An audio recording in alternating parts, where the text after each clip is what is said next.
20년을 배수구 안에서 살았던 소녀. 욕조 속의 소녀가 누구예요?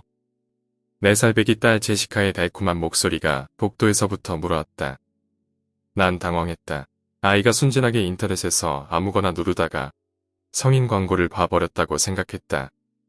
절대 그거 클릭하면 안 돼 라고 소리치고 싱크대 아래에 누워있다 벌떡 일어나면서 이마를 부엌 수납장에 호되게 부딪혔다.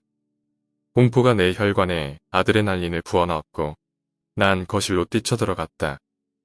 나는 아이가 들고 있는 아이패드에 이미 저속한 사진들이 떠올랐고 제시카가 눈을 크게 뜬 채 야한 사진들을 봐버렸을 거라 예상했다. 아내와 난 제시에게 태블릿을 주말에만 가지고 놀 수 있도록 해주었고 토요일 아침에 만화들을 보는 건 약간의 보상 같은 거였다. 우린 아이들을 위한 안심보호 프로그램들을 미리 깔아놓았고 인터넷 브라우저도 지워놓았다. 하지만 가장 경계심 많은 부모들이 알고 있는 방지 프로그램도 아이들에겐 도전의식을 불태우게 하는 것에 불과했다. 난 달려가서 화장실 문가에 서 있는 제시의 작고 어리둥절한 얼굴을 보았다. 난 안도의 한숨을 깊게 내쉬었다. 제시는 우리 욕조에 대해 이야기하고 있는 거였다. 그게 무슨 말이니? 내가 미소로 걱정을 지우려 노력하면서 물었다. 욕조에 사는 여자예요. 걔는 누구예요? 라고 물었다. 실크 같은 옥수수색의 젖은 머리카락 아래로 아이의 푸르고 커다란 눈이 순수한 호기심을 담고 있었다. 무슨 여자애? 라고 아이 옆으로 걸어가며 물었다. 무의식적으로 머리를 쓰다듬으려 했지만 내 손이 여전히 배수구 파이프 기름때로 더럽다는 걸 기억해냈다. 내가 말하는 걸 따라하는 조용한 애요. 이렇게 제시가 말했다. 난 화장실로 들어갔다.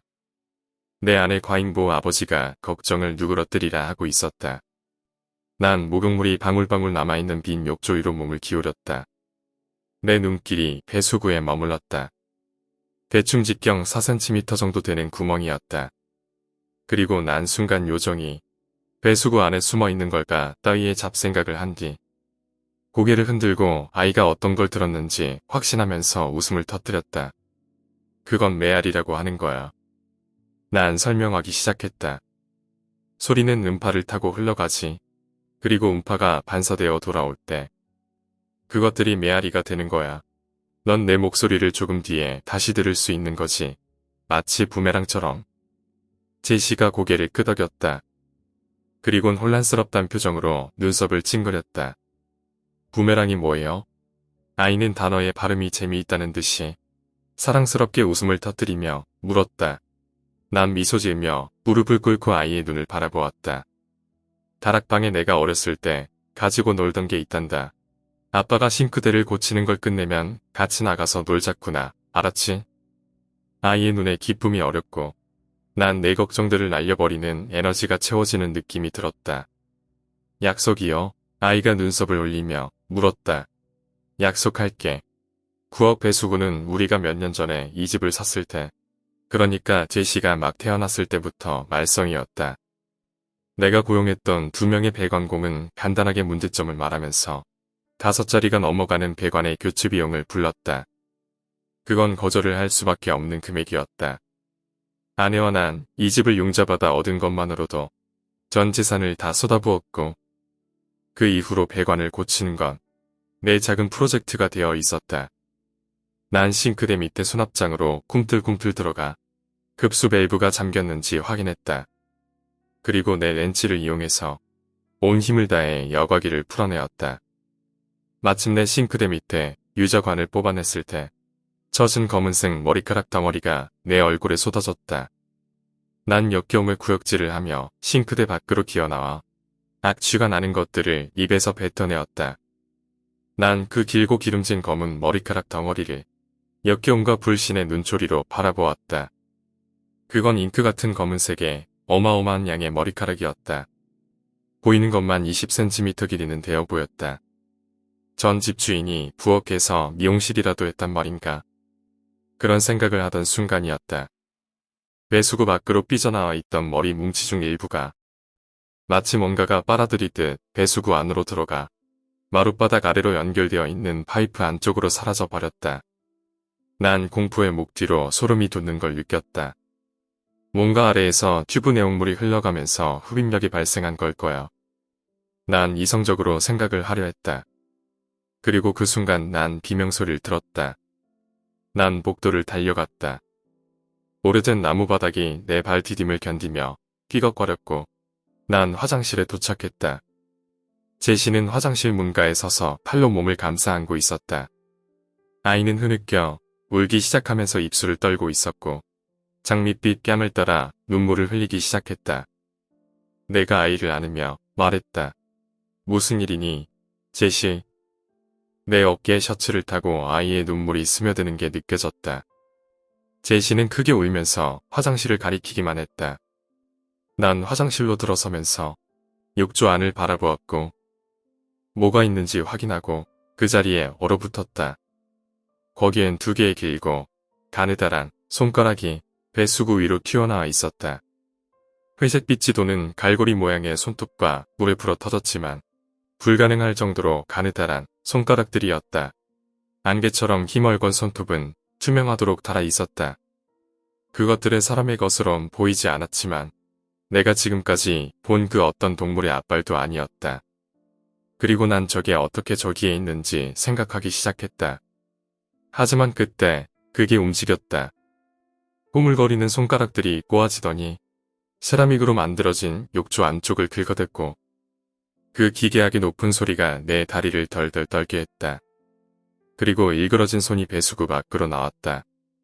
피막이 없는 분홍색 박쥐의 날개 같은 기괴하게 가느다란 손가락들은 창백한 나뭇가지 같았다. 그 피부는 뼈대를 따라 질척한 종이를 구겨서 감싸놓은 듯했다. 난 그 손와 귀가 벌어지더니 이쪽으로 뻗어오자 소리를 질렀다. 쉰 듯한 웅얼거림과 깊고 꺽꺽거리는 소리가 욕조 바닥에서부터 들려왔다. 제시는 비명을 질렀고 난 퍼뜩 정신을 차리고 아이가 내 발치에서 그걸 다 보고 있었다는 걸 알아챘다. 난 뒤로 돌아 제시의 어깨를 잡고 내가 할 수 있는 한 가장 침착한 목소리로 위로 올라가 아빠가 이걸 처리하는 동안 기다리라고 말했다.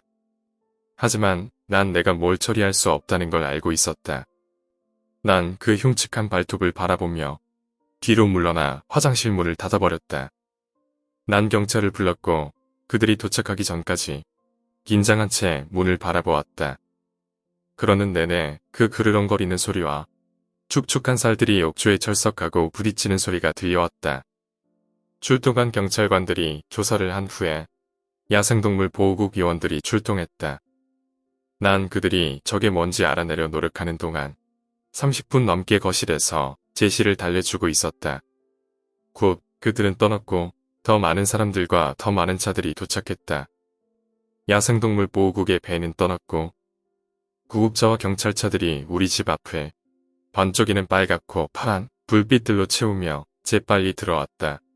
응급구조사 중 한 명이 주님, 맙소사 라고 외치며 공포에 질려 화장실에서 뛰쳐나왔다.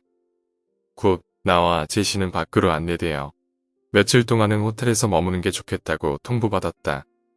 출동했던 형사는 우리에게 자세한 이야기를 들려주고 싶어 하지 않은 듯 했지만 난 트라우마에 빠진 듯한 응급구조사에게 무슨 일인지 넘겨 들을 수 있었다.